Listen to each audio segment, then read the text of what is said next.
दुख, अशांति ही अशांति।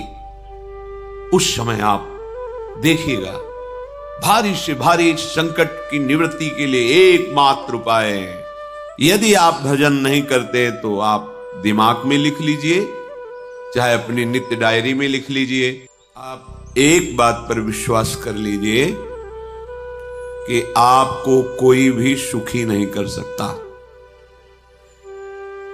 यदि आपको कोई सुखी कर सकता है तो आप हैं। बिल्कुल घनीभूत अर्थात ठोस बात है, इसे समझ लेना।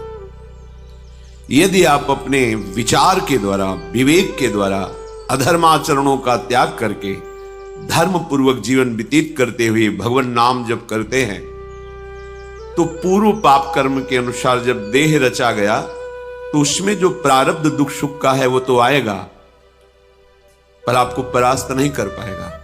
और आगे आपके लिए महासुख है जो दुख और सुख दोनों से परे है। अखंड प्रसन्नता, अखंड आनंद, वो केवल आपके करने से होगा। उपदेश मिल सकते हैं, मार्ग बताया जा सकता है, आपको सहयोग मिल सकता है, पर चलना आपको होगा। यदि आप नहीं चले तो ये कहीं भ्रम हो कि मैं कहीं जाऊं और मेरी दुख निवृत्ति हो जाए, तो इस भ्रम को छोड़ देना आप। क्योंकि हम आप तो बहुत छोटे जीव हैं, अर्थात बहुत लघु तपस्या, लघु पुण्य वाले हैं। हम उन महापुरुषों की बात करते हैं जिन्होंने आजीवन ऐसा तप संचय किया, फिर भी उनके शरीर में भारी से भारी दुख देखे गए। ये दुख और सुख एक भ्रमात्मक इंद्रजाल है माया का, ना दुख है न सुख है। जैसे जो सपने सिर काटे कोई, बिन जागे दुख दूर न होई। ऐसे स्वप्न में तुम चक्रवर्ती सम्राट बन जाओ तो जगने पर तुम थोड़ी रहोगे, तुम जो हो वही होगे। हम भगवान के चिदानंद अंश हैं।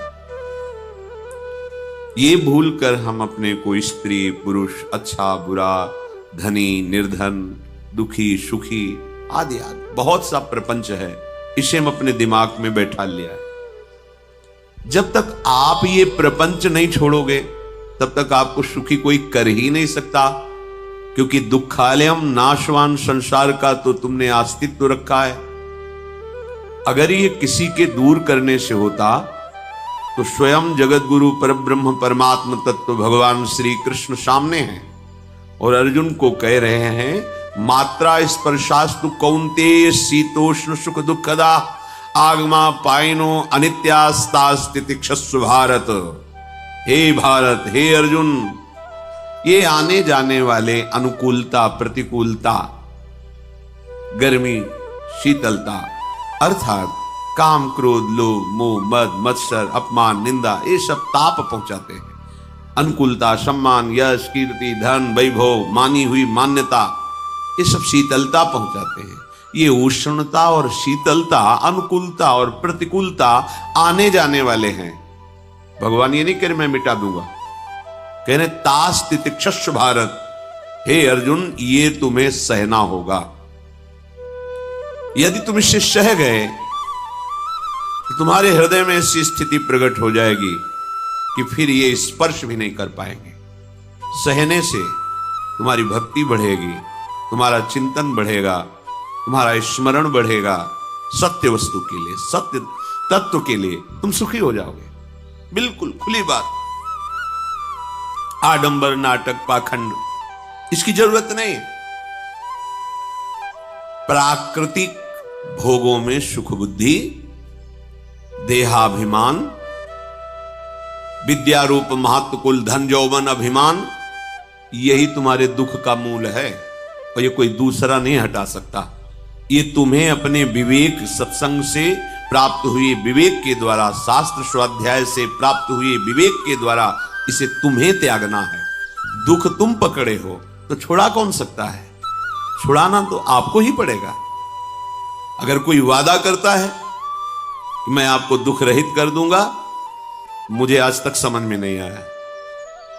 दुख रहित होने का जो उपाय है वो गुरुजन महापुरुष संत जन बताते हैं कि जब चारों ओर अंधेरा छा रहा हो, कोई अपना न दिखाई दे रहा हो, केवल दुख ही दुख, अशांति ही अशांति, उस समय आप देखिएगा कोई एक है जो आपको बहुत प्यार कर रहा है। वो हमारे प्रभु हैं। आप जिनकी तरफ पीठ किए हो और जहां दुख है उधर मुख किए हो, वापस घूमो, सन्मुख होइएगा। सन्मुख होए जीव मोहि जबहि, जन्म कोटि अघनाशों तबहि। करोड़ों जन्मों के पाप नष्ट कर देते हैं भगवान। जहां प्रभु की तरफ हुए तो पता चला बहुत जन्मों से बिछुड़ा था, वो मेरे स्वामी मिल गए। भारी से भारी संकट की निवृत्ति के लिए एकमात्र उपाय भगवान श्री हरि का आश्रय, उनके नाम का जप। सत्य मान लीजिए, आडंबर से कुछ नहीं होना। चाहे जितने जंतुर बांध लो, चाहे जितना जो कुछ जादू टोना जो मन आवे सो कर लो, बारी मथे घृत होए बरु शिकताते बरु तेल, बिनु हरि भजन न भवतरी यह सिद्धांत अपेल। विनिश्चितम बदामिते नान्यथा वचांस में हरि भजंती। अटल बात है, यदि भजन नहीं करोगे तो तुम्हें कोई सुखी नहीं कर सकता। तात्कालिक आपको ऐसा लग सकता है मेरा काम बन गया, नहीं है, वो तत्कालिक है। हमारा काम बनना तो तब होगा जब हमारा आवागमन मिट जाए, सदा सदा के लिए मुझे ऐसी वस्तु प्राप्त हो जाए कि जहां चाह ही खत्म हो गई, जहां दुख ही खत्म हो गया। वो हमारा स्वरूप है, वो हमारे आराध्य देव है। प्रार्थना मान लीजिए, भटकाव से बचिए। ये कलिकाल मलायतन मन कर देख विचार, श्री रघुनाथ नाम बिन नाहिन आन आधार। महापुरुषों ने स्पष्ट कहा ये मलायतन मल का आगार है। मल माने कामना, नाना प्रकार की वासना, भ्रष्ट आचरण, छल कपट, दंभ पाखंड, बोलबाला, इसका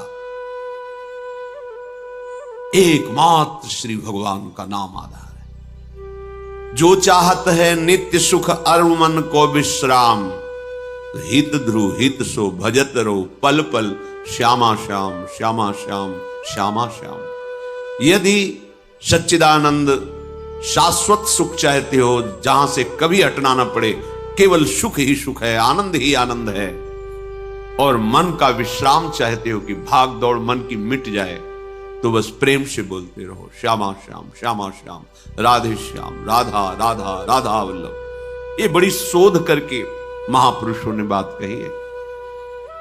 यदि आप भजन नहीं करते तो आप दिमाग में लिख लीजिए, चाहे अपनी नित्य डायरी में लिख लीजिए, जो आप दिनचर्या लिखते हैं।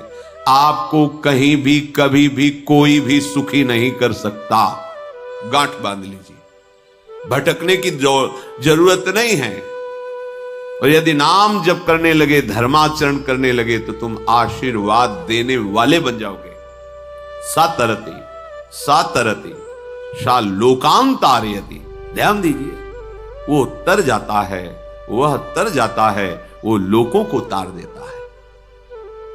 जब पृथ्वी में भयंकर पापाचरण की वृद्धि हुई, असुरों के द्वारा प्रेरित होकर के जहां भी धर्माचरण, नाम कीर्तन, यज्ञ, हवन, होम, ऋषि मुनि विध्वंस कर दो, क्या हुआ? कोई दूसरा दिखाई दिया क्या? नहीं, किसी की सामर्थ्य नहीं थी। सब मिलकर के ब्रह्मा जी के पास गए, जो ईश्वर कोटि के महापुरुष, सबने ब्रह्मा जी से प्रार्थना की। ब्रह्मा जी ने कहा, हम भी जिनके सेवक हैं, वही प्रभु अब हमारे दुख का निवारण कर सके। सोचो, आप किसी और से दुख निवृत्त कराना चाहते हैं? जिसने सृष्टि बनाई है, भगवान ब्रह्मा जी भी कह रहे, मैं जिनके सेवक हूं, वही प्रभु हमारे और आप सबके दुखों का निवारण कर दे। तो आपको समझ में नहीं आ रहा कि एकमात्र भगवान श्री हरि ही हमारे दुख का निवारण कर सकते हैं। हमें कहीं भागने दौड़ने की जरूरत नहीं है। साधु समागम इसलिए किया जाता है कि हृदय पवित्र हो जाए, पवित्र हृदय की पहचान बुद्धि में विवेक का प्रादुर्भाव हो जाए और विवेक से मोह का नाश करके हम निरंतर प्रभु के प्रेम में डूबे, भजन में डूबे। सबने एक साथ मिलकर के विचार किया कि महासुख सिंधु प्रभु से विनय करनी तो कहां जाया जाए, वैकुंठ चले, किसी ने कहा क्षीर सागर चले। अपनी अपनी भावना व्यक्त कर रहे थे। ते समाज गिरजा में रहेऊ, अवसर पाई वचन एक कहेऊ, हरि व्यापक सर्वत्र समाना, प्रेम ते प्रगट होई मैं जाना। हे गिरजा, परम वैष्णवाचार्य भगवान महादेव जी कहते हैं, उस देव समुदाय में हम भी थे। हमने कहा कि हमारे तो हृदय में बात ऐसी आती है कि कहीं भागने की जरूरत नहीं है। हरि व्यापक सर्वत्र समाना, जैसे वो वैकुंठ में विराजमान है, क्षीर समुद्र में विराजमान है, ऐसे कण कण में विराजमान है।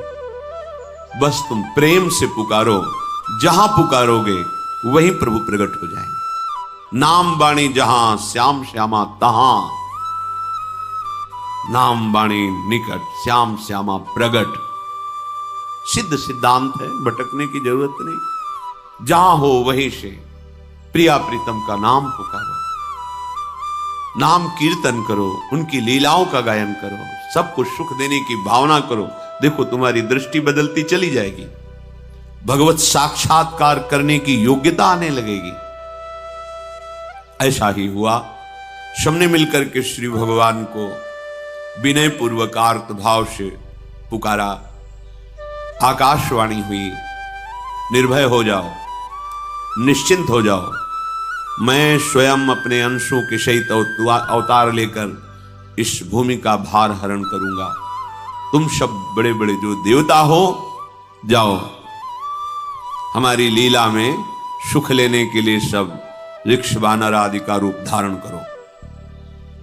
ब्रह्मा जी, महादेव जी, बड़े बड़े ईश्वर कोटि के लोकपाल बहुत प्रसन्न हुए, क्योंकि भगवद वाणी सत्य है, त्रिकाल सत्य है। सबको विश्वास हो गया कि अब मारा तो जाएगा ये महासुर, जिसको लगता था कोई ना मंत्र के द्वारा मार सकता है, ना अस्त्र के द्वारा मार सकता है। स्वयं श्री भगवान पधार रहे हैं।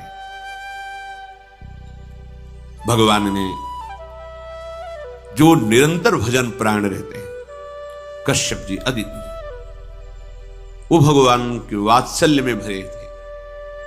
प्रभु जब प्रकट हुए तो उनसे कहा, मुझे आप जैसा पुत्र चाहिए। प्रभु ने कहा कि मेरे जैसा तो मैं ही हूं, अद्वितीय हूं, दूसरा कोई है नहीं, मैं ही अवतरित होऊंगा। भजन में देखो कितनी सामर्थ्य है। जगत पिता को पुत्र रूप में प्राप्त कर रहे हैं। वही चक्रवर्ती सम्राट अवधपुरी के नरेश महाराज दशरथ जी के रूप में, जिनकी महामहिम अद्भुत सौभाग्य प्राप्त करने वाली तीन ये रानियां, श्री कौशल्या जी, श्री कैकेयी जी, श्री सुमित्रा। भगवान वशिष्ठ जी इनके गुरुदेव हैं। प्रायः बड़े बड़े महान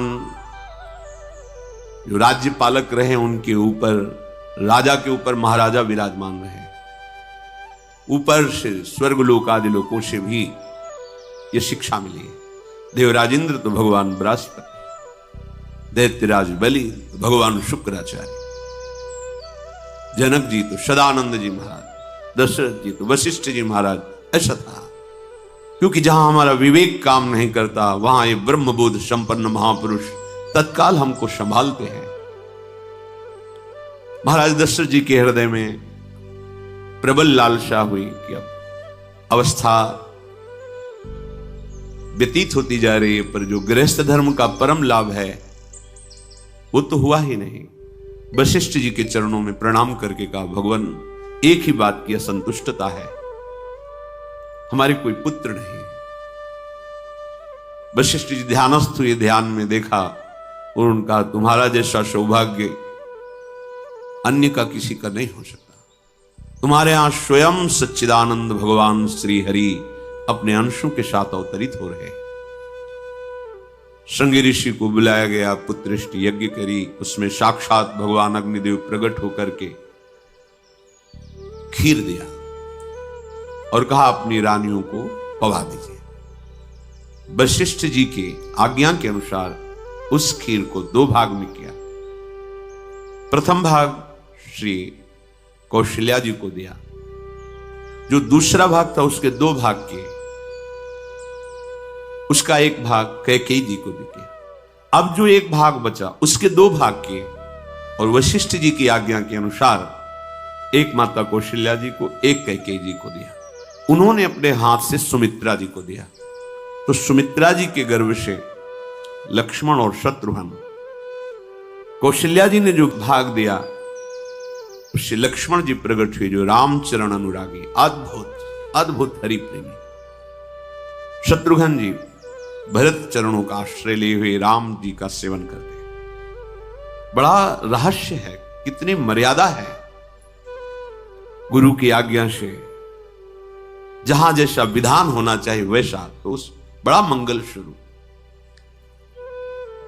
ये महामहिम जगत पावन करने वाली माताएं मानो अपने गर्भ में अखिल ब्रह्मांडों के स्वामी को धारण किए हुए हैं, जिनके गर्भ में अनंत ब्रह्मांड वास करते हैं, उन प्रभु को अपने गर्भ में धारण करने का अनुभव कर रहे हैं।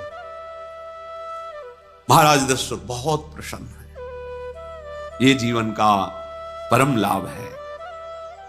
प्रभु हमारे कोई भी हो, माता पिता भाई बंधु सखा पति प्रीतम पुत्र, कुछ भी, ये तो ऐसे करुणामय कोई भाव रख लो और गाढ़ भाव कर लो तो आपको अनुभव कराने लगेंगे। जिस भाव से आप देखोगे कैसा सुख महाराज दशरथ जी को हो रहा होगा, जिनको गुरुदेव से पता है कि स्वयं भगवान पधार रहे। प्रतिपल इनके दर्शन करके कौशल्या जी, कैकेयी जी, सुमित्रा जी के प्रेम पुलकित रहते हैं। दशरथ जी, अहो भाग्य, साक्षात भगवान पधार रहे। समय व्यतीत हुआ, जोग लगन गृह बार तिथि, सकल भये अनुकूल, चर अरु अचर हर्ष जुत, राम जन्म सुख मूल। ठीक योग लगन ग्रह वार तिथि सब अनुकूल हो गई। कब? जिसके हृदय में प्रभु का प्रकाश हो जाता है। जो प्रभु के भजन में रहता है तो योग लगन ग्रह वार तिथि नक्षत्र सब अनुकूल हो जाते हैं। जो पे कृष्ण चरण मन अर्पित, तो करी है का नवग्रह रंग। सब ग्रह नक्षत्र वार तिथि, ये जितने भी विघ्न कारक या शुभ कारक है, ये सब शासन में रहते हैं जिसके हृदय में भगवान नाम चल। जिते विनायक शुभ अशुभ, ये विघ्न करे नहीं कोई, क्योंकि भगवान का नाम चल रहा है, हृदय में भगवान प्रकाशित हो गए हैं, परमानंद अनुभव होता है। ऐसे भगवान जगत में प्रकट हो रहे हैं। ये तो कभी कभी अवतार होता है, पर ये अवतार होता ही रहता है। भगत के हृदय रूपी महल में अवतार होता रहता है। जो निरंतर भगवत चिंतन परायण, अपने अहम को भगवान के चरणों में समर्पित किया तो भय प्रकट कृपाला, यही हृदय में प्रकाशित हो जाते हैं। हृदय में ही दिव्य वृंदावन प्रिया प्रीतम दिव्य लीला। चैत्र का महीना, नवमी तिथि, शुक्ल पक्ष, अभिजीत मुहूर्त, ठीक दोपहर का समय 12 बजे। सब लोगों को परमानंद प्रदान करने वाले प्रभु पधारे। शीतल मंद सुगंधित वायु बह रही है, देवताओं की दुंदुभियां बज रही, पुष्पों की वर्षा हो रही। बड़े बड़े ऋषि मुनि नृत्य कर उठे, जैसे साधना को फल मिलता है हृदय आनंद में। आज समस्त साधनाओं के फल स्वयं मंगल मूर्ति प्रभु पधार रहे। सब महात्माओं का, संतों का हृदय अलौकिक आनंद से भरा हुआ है। पृथ्वी जितनी दिव्यता है सब प्रकाशित कर दी। रस भरे फल, औषधियां, दिव्य मणियां, रत्न जो छुपाए हुए अपने गर्भ में थी, प्रभु आ रहे, सब प्रकाशित कर दी। जलधाराएं जो सूखी हुई थी वो भी। जब ब्रह्मा जी ने देखा कि जो भगवान ने आकाशवाणी में कहा था वो सब सत्य हो रहा है, आकाश में ब्रह्मा जी समस्त देवतागण विराजमान होकर के अंजलियों में दिव्य पुष्प लेकर के वर्षा कर रहे हैं, सुंदर सुंदर अलग अलग वाद्य बज रहे हैं, ऋषि मुनि देवता सब स्तुति कर रहे हैं, प्रणाम मुद्रा में सब खड़े हैं, क्योंकि समस्त लोकों का पालन करने वाले भगवान श्री हरि महाराज चक्रवर्ती सम्राट दशरथ जी के भवन में प्रकट हो रहे हैं। तो आकाश में सब ईश्वर कोटि के महापुरुष पुष्पांजलि अर्पित कर रहे हैं। उसी समय भगवान का प्रादुर्भाव होता है। भगवान कभी गर्भ से नहीं प्रकट होते, लीला होती है, ऐसा अनुभव होता है गर्भ है, पर पहले भगवान भगवान के रूप में प्रकट होते हैं, फिर वो बालक बन जाते हैं। कभी ऐसा कहीं नहीं मिला, अनुभव होता है ऐसा, समय से गर्भ रहा, समय से गर्भ बढ़ा, ऐसा अनुभव होता है, पर भगवान प्रकट होते हैं। इसीलिए भय प्रगट कृपाला दीन दयाला कौशल्या हितकारी हर्षित महतारी मुनि मनहारी अद्भुत रूप विचारी लोचन अभिरामा तनु घन श्यामा निज आयुध भुज चारी भूषण बनमाला नयन विशाला शोभा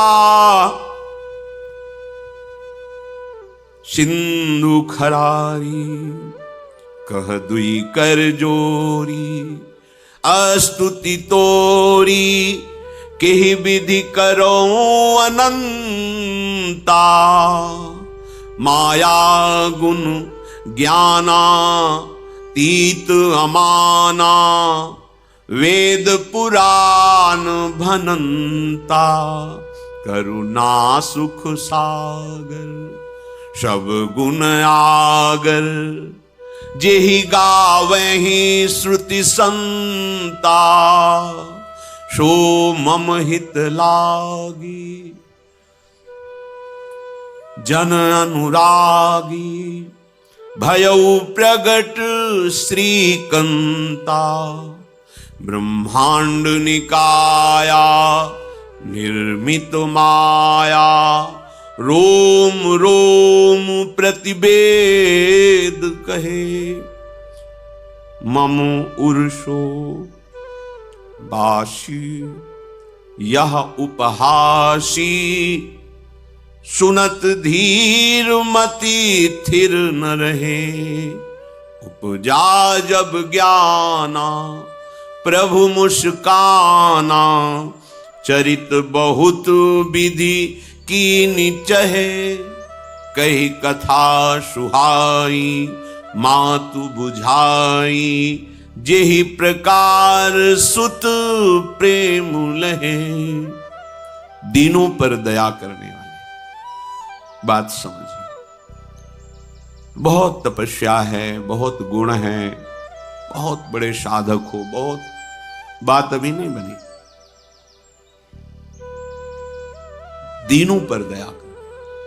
अगर हमारा भजन साधन बन रहा है, हमें भगवत चर्चा कथन श्रवण का सौभाग्य, धाम नाम रूप लीला, ये मेरे प्रभु की हेतु की कृपा है। आप एक बार भी राधा नहीं बोल सकते, कृष्ण नहीं बोल सकते, एक मिनट भी आप नहीं आ सकते, ये केवल मेरी लाडली की कृपा है।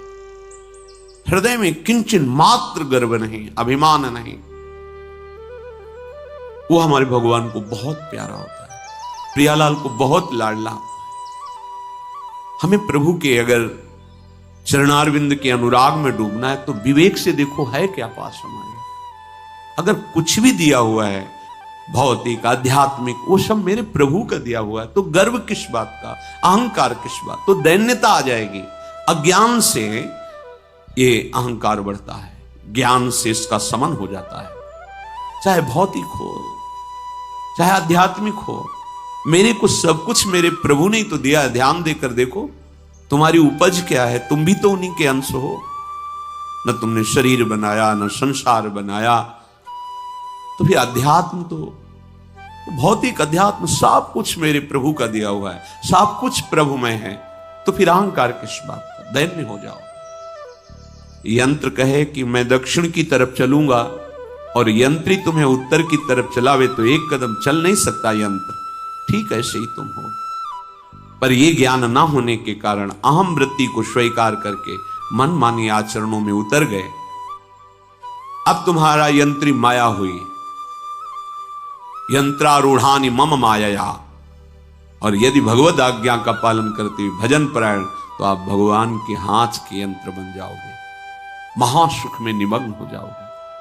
जो दीनों पर सदैव दुलार करते हैं, माता कौशल्या जी को परम सुख देने वाले प्रभु प्रकट हुए। मुनियों के मन का हरण करने वाले प्रभु को सामने देख करके कौशल्या जी आनंद मगन हो गई। प्रभु कहां? सामने। आनंद क्यों मगन? नेत्रों से अश्रुधारा चल रही कौशल्या जी की। सामने देखा श्याम सुंदर विराजमान है। लोचन अभिरामा तनु घन श्यामा। ऐसी अद्भुत श्यामता त्रिभुवन में नहीं, ब्रह्मा जी की बनाई हुई नहीं कोई ऐसी श्यामता जिससे उदाहरण दिया जाए कि प्रभु के श्रीअंग की श्यामता कैसी है। वो बस संकेत के लिए चंद्र शाखा न्याय के अनुसार भले कह दे, नहीं प्राकृतिक ऐसी रचना ही नहीं है जो हमारे प्रभु की इंद्रनील मणि श्याम मनोहर, वो है ही नहीं। वो सामने देख रहे कौशल्या जी। ये भजन का प्रभाव है। अरविंदाक्ष कमल नयन, देखते ही चित्त चुरा जाए, ऐसे नेत्र हैं प्रभु के। अजान बाहु लंबी भुजाएं। और जब प्रभु जहां प्रकट होते हैं, चाहे वो कंस कारागार हो या अवधपति का महल हो, पहले वैभव से प्रकट होते हैं। ईश्वर समस्त आयुध समस्त वैभव, दिव्याभूषण बनमाला, चार भुजाएं, शोभा के समुद्र, आसुरी वृत्तियों का, भावों का, व्यक्तियों का नाश करने के लिए प्रभु प्रकट हुए।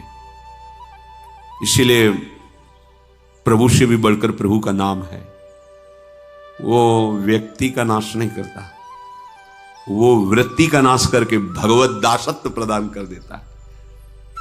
बहुत अपार महिमा भगवान नाम की है, प्रभु के नाम की है। प्रभु प्रकट होते हैं तो दुष्टों का विनाश करते हैं, लेकिन प्रभु का नाम जिसके हृदय में प्रकट होता है, दुष्टता का नाश करके उसे जगत पावन करने वाला बना देता है। तीर्थी कुर्वन्ति तीर्थानि, वो जहां चरण रख दे उसे निष्पाप कर देता है। भूमि को, वायु को निष्पाप कर देता है जिसकी जिह्वा पे नाम चलता है। मैया ने देखा, कौशल्या जी ने, जगत के स्वामी सामने विराजमान, दोनों हाथ जुड़ गए। हे अनंत, मैं कैसे आपकी स्तुति करूं? वेद पुराण ये सब स्तुति करते हुए हार गए। नेति नेति कहकर आपका पार नहीं पाए।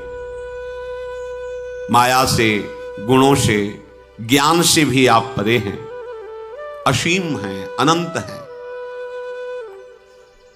श्रुतियां संतजन सदैव आपका यश गान करते रहते। हे दया के समुद्र, हे सब सुखों के धाम, गुणों के धाम, भक्तजन सदैव आपका गान करते रहते हैं। आज वही प्रभु मेरे सामने प्रकट है। हे श्रीपति, आप मुझे सुख प्रदान करने के लिए मेरे नेत्र गोचर हुए। अरे जिनके रोम रोम में अनेकों ब्रह्मांड वास करते हैं, एक रोमकूप में अनेकों ब्रह्मांड वास, वो प्रभु मेरे पुत्र कहलाए, ये तो हंसी की ही बात है। मेरी बुद्धि विचलित हो रही। कहां आप असीम महिमा अनंत विराट, आप मेरे पुत्र। जब ऐसा वर्णन कर रहे तो प्रभु मुस्कुराए। बहुत प्रकार से मैं आपको सुख देना चाहता हूं, इसलिए पहले मैं इस रूप में आया हूं कि आपने जो भजन करके मांगा था, मेरे जैसा पुत्र हो तो देखो मैं ही स्वयं, मेरे जैसा और कोई है ही नहीं, मैं ही स्वयं आया हूं। तुम्हें याद है? याद, स्मृति आई। हाँ, फिर प्रभु अब इस रूप में नहीं। माता पुनि बोली सोमति डोली, तजहु तात ये रूपा, की जैसी सुलीला अति प्रिय शीला, यह सुख परम अनूपा। हाँ हाँ प्रभु याद आ गया। ओहो अहो भाग, अहो भाग। तो फिर प्रभु ये रूप छोड़ो और जो सुख देने के लिए आप पधारे हो वो रूप धारण करो। प्रभु जब आप हमारे पुत्र बनने के लिए आए हो तो फिर शिष्य रूप धारण करो।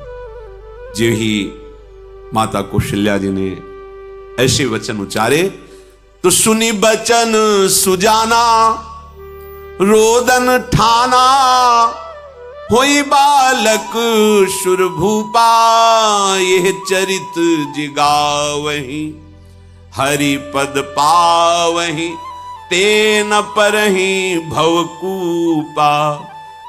इतना सुनते ही सुजान भगवान श्री हरि नवजात शिशु होकर के रोने लगे। जो इस पावन चरित्र का गान या श्रवण करता है वो कभी दोबारा इस संसार में जन्म नहीं लेता है। भगवान के कैसे महामहिम चरित्र देखो, अभी भगवान प्रकट हो रहे हैं और उसका फल बता रहे कि जो भगवान की इस पावन लीला का गायन या श्रवण करेगा, दूसरे साधन बने ना बने, निश्चित वो भगवत प्राप्त हो जाएगा। इसका फल ही है ये चरित जिगावहि, हरि पद पावहि, तेन परहि भवकूपा।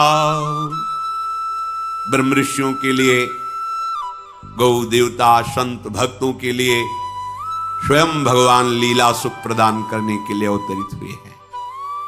सतोगुण रजोगुण तमोगुण से अतीत भगवान का चिदानंदमय देह है, मनुष्य रूप में ही प्रकट हो रहे हैं। पर ये मायाकृत नहीं, ब्रह्मा की सृष्टि का नहीं है। चिदानंद सच्चिदानंद रूपाय, ऐसे ही चिदानंदमय देह तुम्हारी, विगत विकार जान अधिकारी। निज इच्छा निर्मित तनु है, कर्म बंधन से नहीं, प्रकृति के अधीन नहीं, प्रकृति को अधीन करके स्वयं की इच्छा से आत्मस्वरूप सच्चिदानंद भगवान का विग्रह है। अब शिशु का रोदन सुन करके जैसे समुद्र में ज्वार भाटा जाता है, ऐसे महाराज दशरथ जी के